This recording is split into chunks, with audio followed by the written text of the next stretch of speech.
Kia ora, I'm Zach and this is Freya, and we're just a couple of Kiwis that have quit our normal lives to travel our backyard, living life on the road. Dive in with us as we fish, dive, spearfish, and live life as sustainably as we can off the land around us.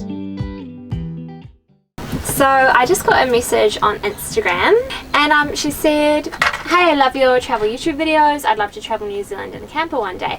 Out of curiosity, would you guys consider doing a video on day-to-day living stuff, such as if you guys are working, where you stay at night, budget?" Yeah, absolutely. Considering we haven't done one of those already, I think it's such a good idea. I guess it's a little bit tricky because Zach and I aren't really working, where this is sort of like our gap year, and we were going to go overseas, but with COVID, it's so windy. I'm scared the caravan's going to tip over. Oh my gosh. Sorry, I can't film this video. I swear the caravan's going to tip. I swear it's going to tip over there. Fucking windy. It must be, what, 140k? Yeah, easy. So Zach and I were going to go travel overseas. We wanted to do Southeast Asia. COVID happened and we figured, oh my gosh, we are overworking full time. We really just want to live a different experience. Why don't we just buy a caravan, quit our jobs and travel around New Zealand? So that is how that happened. We definitely have been living off of our savings, and saying that, it is such a cheap way to live being in a caravan. The huge costs are food and petrol or diesel. Fortunately for us, our van is diesel, and petrol prices at the moment are just mind-boggling, so we're really lucky in that respect. Also, if you're stationary, like if you're not moving every couple of days, it becomes that much cheaper because you just take out that petrol or diesel cost. So for us to fill up the van, it's about $80-ish to fill it up, whereas on petrol you're paying like over $100 to fill up your average tank. And gosh, we fill up the tank every, I'm gonna get Zach to pitch in there. I don't actually know. I just transfer him the money. I don't know how often we do it.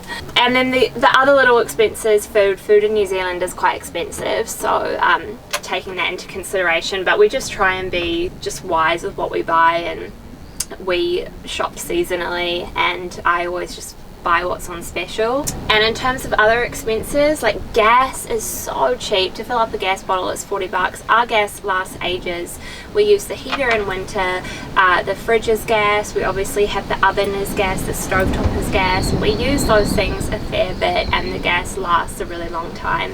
So $40 gets you a really long way, and then you just swap it out when you need to. Other costs, what else? I'm just trying to think. We have solar panels on the top of our caravan, which has been the best thing ever for power.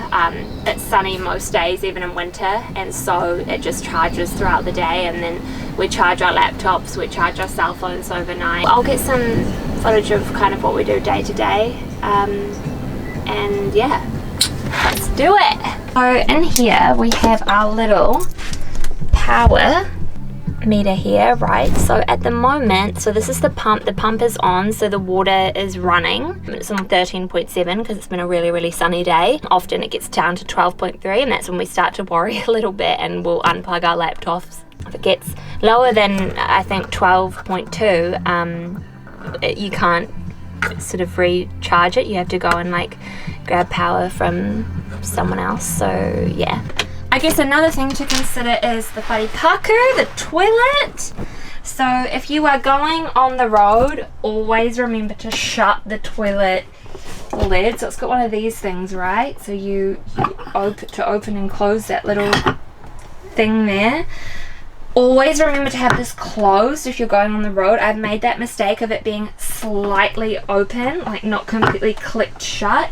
And let's just say it wasn't pretty coming into the toilet after being on the road and smelling that situation. We choose not to poo in it because we just don't want to deal with our own poo. But our friends Lydia and William, who live on the road, they deal with their own poo all the time and say it's absolutely fine, and that we are quite ridiculous for not. But anyway, there's heaps of dump stations around New Zealand, so it's never an issue to drop off your poos and wees. Another thing I have in our cupboard is a little checklist Of things that we have to make sure are done before we head on the roads. Rubber band on door. That's because if we don't put a rubber band on the door, we've found out all our clothes just fall onto the floor while we're on the road. This here is for hot water. So if you want hot water, you turn that on and a little green light comes on. It takes about 30 minutes.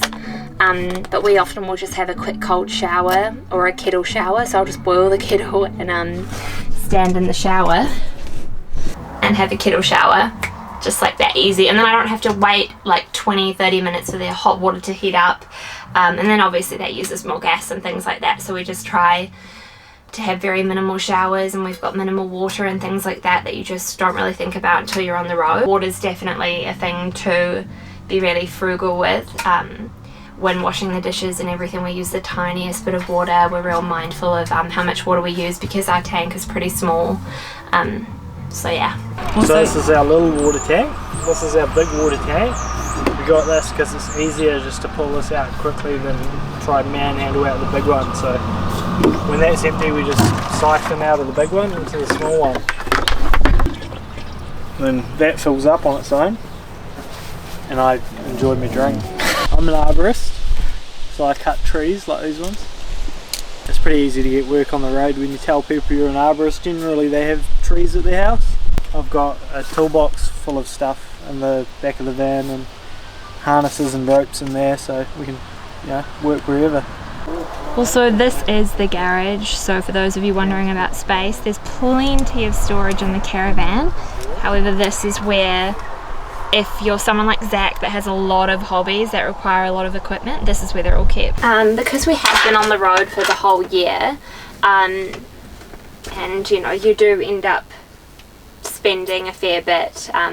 If you're Zach and I and you like to go out for coffee and for dinners on the odd occasion, and go for drinks, obviously these expenses really add up. However, if I wasn't teaching and if Zach wasn't doing arborist work, you could absolutely make it work with just a few $1,000s under your belt, and if you were, just limiting yourself to certain things. Whereas Zach and I have definitely been, going on adventures. We bought bikes, we like I said, we've gone out for dinner, we buy coffees every day. So when we're living it up, I guess, for that reason we've sort of needed to work. But the average person, if you were frugal and wise with your money, you definitely wouldn't need to work on the road. I also forgot to say, if we're working, one of the questions Nikita had was, if we're working, where do we stay?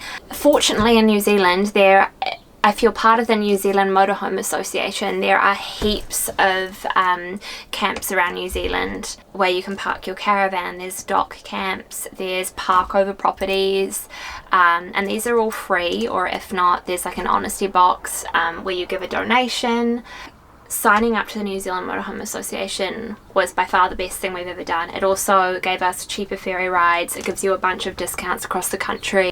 Really easy to become part of it as well. You do have to pay, I'll insert here how much a year, but the amount of benefits that we've had from being signed up with the New Zealand Motorhome Association has been epic. If you're not part of the New Zealand Motorhome Association, there are plenty of freedom camps across New Zealand.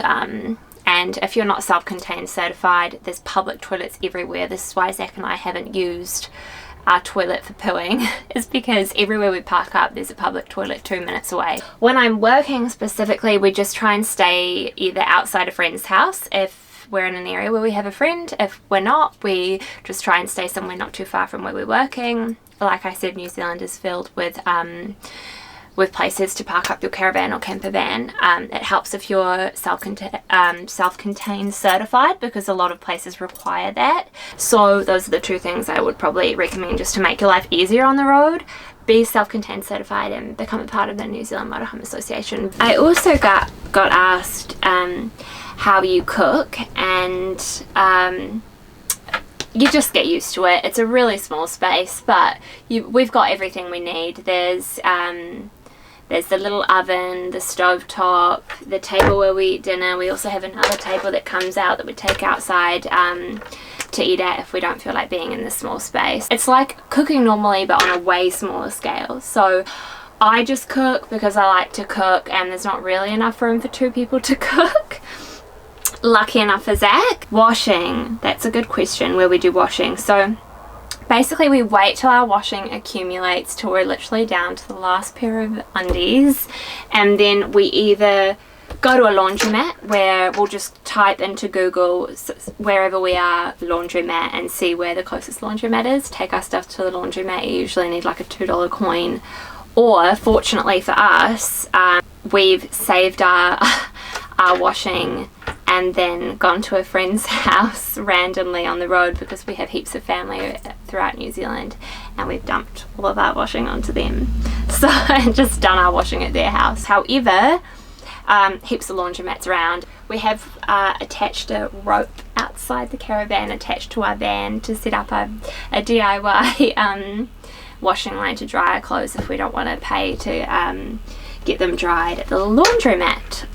Washing, again, easy, piece of piss really. Yeah. You have a lot of canned food on the road. I have lots of sauces. All my spices and things are in there, garlic, onions, obviously like coffee plunger, plates, and here, you know, spreads, snacks. There's quite plenty of room in the fridge. Tiny little freezer space, but we make it work. Forks, cutlery. We have one pan and one chopping board. It's all we need, and honestly all you can fit. And I've got a banana bread here, a baking tin, sorry, and I do make banana bread, so you definitely can bake in this thing. And I have the one saucepan for like pastas and whatever, but that's all because, you know, we don't, it's just the two of us, we don't need a million saucepans and things. I've got books in there, the closet, which is right by the shower. It's pretty chocker. Also, something I should mention about the toilet is you've got to keep an eye on the wee tank, the tank underneath. So when you open this, you can look down and see the level of where your wees are at. And if it gets high or too high and you wee, it'll spill out everywhere and be a nightmare. So you just have to make sure you empty the wee tank before it's full to the top. Again, I have made that mistake before where I have weed on a full wee tank, and Zach has had to deal with the overflowing wee tank, which he was not happy about. So just come to the side of the caravan, take this out, take it to a dump station and empty your wees. And you've got to have bikes, because that's just a game changer, being able to leave your vehicle and your caravan everywhere and just it kills time during the day, being able to bike into town or bike to a cafe or bike to a beach, you know. Not have to worry about parking. Don't have to worry about parking, get bikes. Yeah, they've been a game changer for Zach and I. We kind of got a little bit, there's a lot of hours in the day, and when you're on the road it can be easy to get kind of a bit bored and twiddle your fingers, but having a bike, just fitness, gets you around. Bikes are fun. Beautiful windy day here in Kaikoura. We've just woken up. We've had some coffee. We are parked up at a New Zealand Motorhome Association campsite here in Kaikoura. It's not as crazy windy as yesterday, so Zach desperately wants to go for a kite, so we're gonna quickly go for a kite before we head off to our next destination. So this is pretty much a normal day in the life, caravan style, of Zach and Freya. I'll just sunbathe and read my book, and Zach will do his hobby thing. It's definitely slightly harder for someone like me who enjoys working and has gone from working full-time to having all this free time. So we just try and make the most of each day. Like, having the bikes has been a game changer. Going for walks, just really exploring whatever town that we're in, and if we love a place we'll stay for a couple days. If we feel like we've done everything we can possibly do, we'll just move on to the next destination. So we've been in Kaikoura a couple days, we've pretty much seen and done everything we wanted to, and so yeah, that's why we're kind of like at the point where we're like, oh, there's not much really to do in the day, so after this kiteboarding session we'll be on the road. And that's kind of how it works day to day. We literally just explore, chill out, and then when we get over chilling out we go, right, okay, we should be on the move again. So you want to see my garage? This is my garage. This is where I have all my toys. So attire, different wetsuit for when it's cooler. This is my kiteboarding wetsuit, kiteboarding gear, spare dive gear for any mates that want to come spearfishing with me on the road. Pink weight belt because you can't have your mate stealing your gear, and if it's pink they won't steal it. Spearfishing gear, more kiteboarding gear, kites in there, a few options of spear guns, fishing rods, little soft bait rod or trout, but I can't catch trout, so soft baiting rod, and then yeah, big bait runner there. What else we got? In this chest I've got my chainsaws and climbing gear, harnesses, ropes, everything. Up in there's a few spare shafts for my spear guns for when I break them. And it's a chili bin, so it doubles for, you know, if we need a big chili bin. And here's just a small chili bin, probably some in there. Oh, battery chargers, dry bag. Zach, I feel like this is one of those videos like What's in My Crib, like one of those MTV videos. Come around here. You know, this is for your wetsuits when you're done, they go in there. Water for the caravan. Toolbox, got to have your tools on the road. Yeah, that's come in handy. This was $99 and it's got everything you need in it. Tool torque. Shout out to the sponsors. And here we've got little tackle box with just all the necessary necessities. And in the back under there there's Zach. snowboard and all sorts of other gear and more fishing gear probably. Oh, and your harness obviously for kiting, and your clothesline for drying stuff while you're driving. This is that. Yeah, it's my crib, garage crib.